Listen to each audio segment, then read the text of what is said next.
So this 58-year-old dad basically built this huge YouTube thing filming kids doing challenges. I'm gonna take one more photo. It's your guys' decision if you want to actually kiss or no.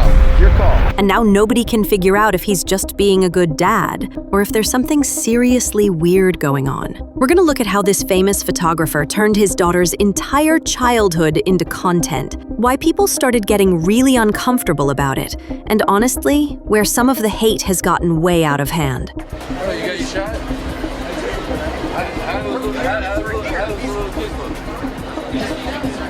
Stick around because by the end, you'll see this isn't just about one dad. This is like a massive YouTube problem that nobody wants to talk about. My daughter Salish reacts to every video, shipping her with her best friend Nadal. So let's rewind a bit. Before all the YouTube chaos, Jordan Matter was actually a pretty legit photographer. He had exhibitions, a successful dance photography book, and even videos teaching people how to get your art into galleries. Then came a game changer.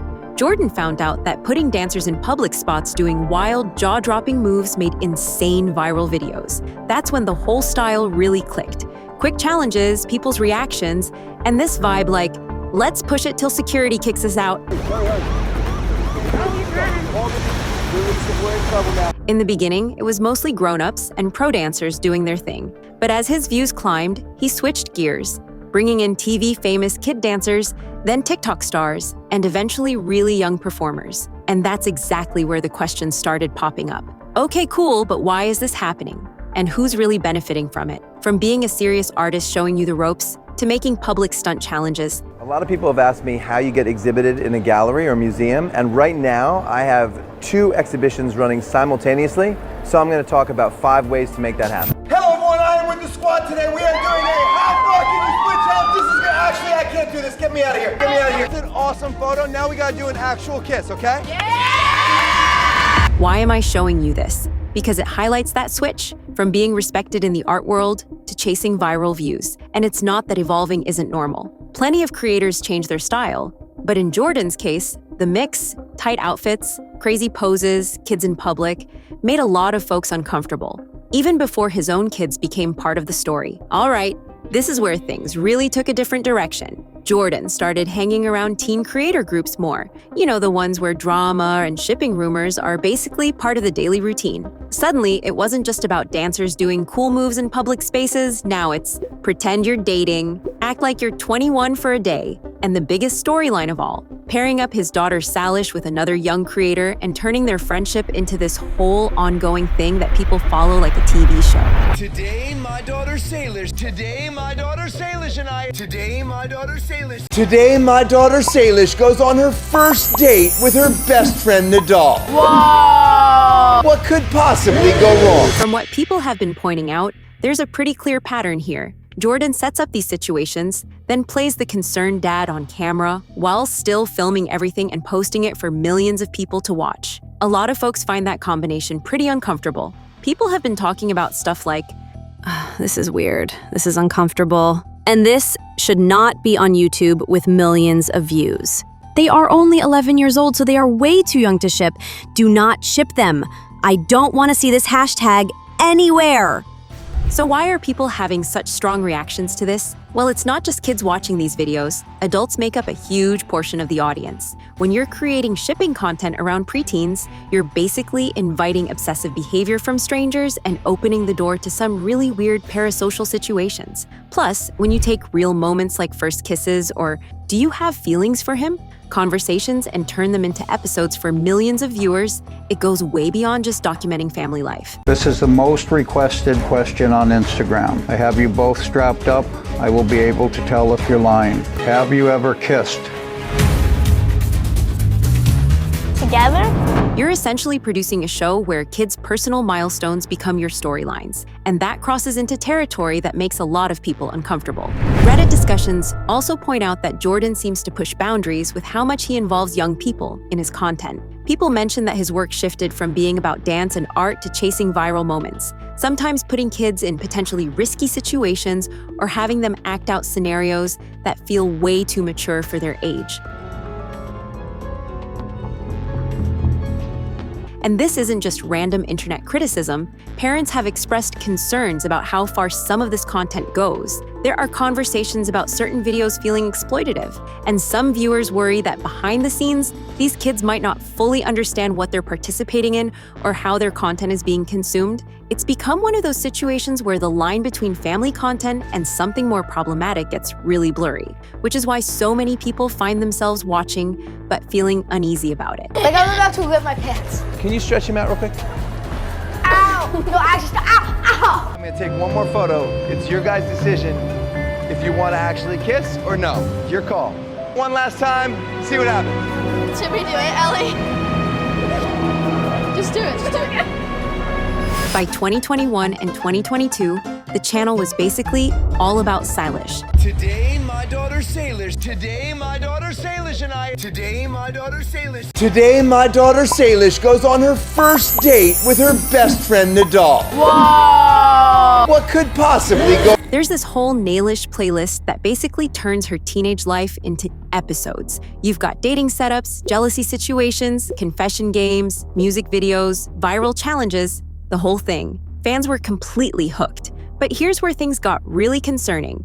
So were people who maybe shouldn't have been watching. The storyline didn't just stay on YouTube. It led to some pretty weird stuff happening elsewhere, like AI-generated videos showing them in romantic situations and online groups where older viewers collected and shared screenshots of Salish when she was very young. This is when fan relationships cross into territory that just doesn't feel right, where regular viewers turn into people who are way too invested. Now look, none of this is Salish's fault at all. She didn't make those videos or create those groups. What's important to understand is that platforms tend to reward content featuring kids, and sadly, this sometimes attracts viewers who are interested for the wrong reasons. This is why it matters so much who's watching and how these kids' stories are being presented. When you turn a teenager's first crush into entertainment for millions of people, you can't really control who decides to tune in, and you definitely can't control what some viewers might do with that content once they see it. The platform doesn't really distinguish between a normal fan enjoying the videos and someone who's collecting screenshots for reasons that feel off. Both types of viewers count as engagement. Both help the videos get more views, and both make this type of content seem successful, which just encourages more of it. It creates this cycle where these kids end up in situations that might not be great for them, often without really understanding what it means to have their personal moments shared with such a huge, diverse audience that includes people of all ages and intentions. The whole thing raises questions about what happens when family content becomes entertainment and whether these kids fully understand what they're signing up for when they become part of these storylines. Now, here's the part that honestly feels really unfair. A lot of the online frustration with Jordan ended up getting directed at Salish instead. People started calling her names, criticizing how she looks, and comparing her to other teen creators like it was some kind of contest, but she's still a minor. She wasn't making the content decisions or coming up with video ideas. It's totally fine to have opinions about Jordan's content, but going after a teenager who's just appearing in videos she didn't create really isn't okay. Look, our message here is pretty simple.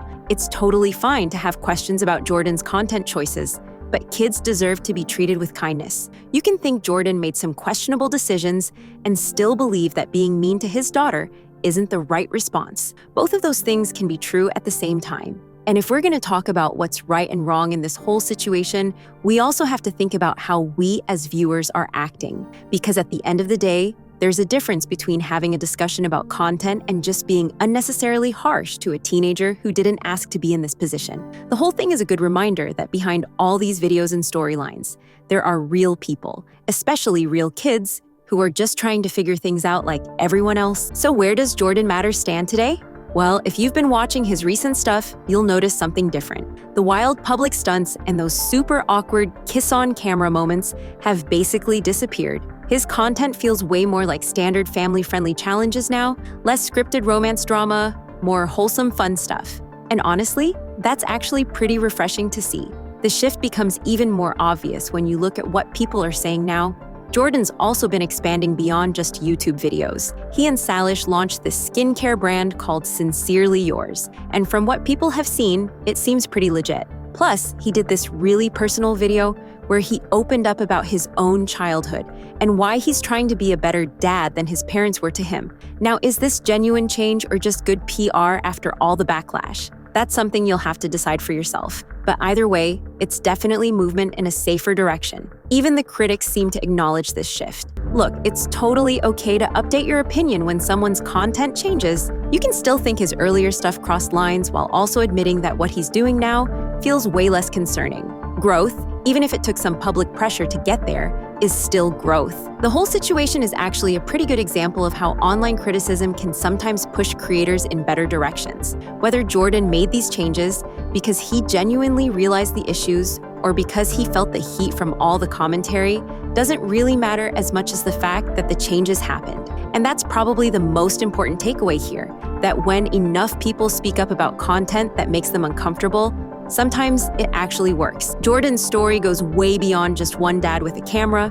YouTube's algorithm has this thing for kid content, cute moments, first crushes, all that are they dating or not drama. This stuff blows up because it grabs people instantly and views equal money. That puts crazy pressure on parents to keep pushing boundaries. Even worse, a lot of fans who started watching these creators as kids end up following them to more mature platforms the second they turn 18. It's this weird pipeline that shows up everywhere on the platform. People have started pointing this out. This isn't some conspiracy theory about secret predators. It's just how the system works. Drama gets rewarded, and teen romance drama especially.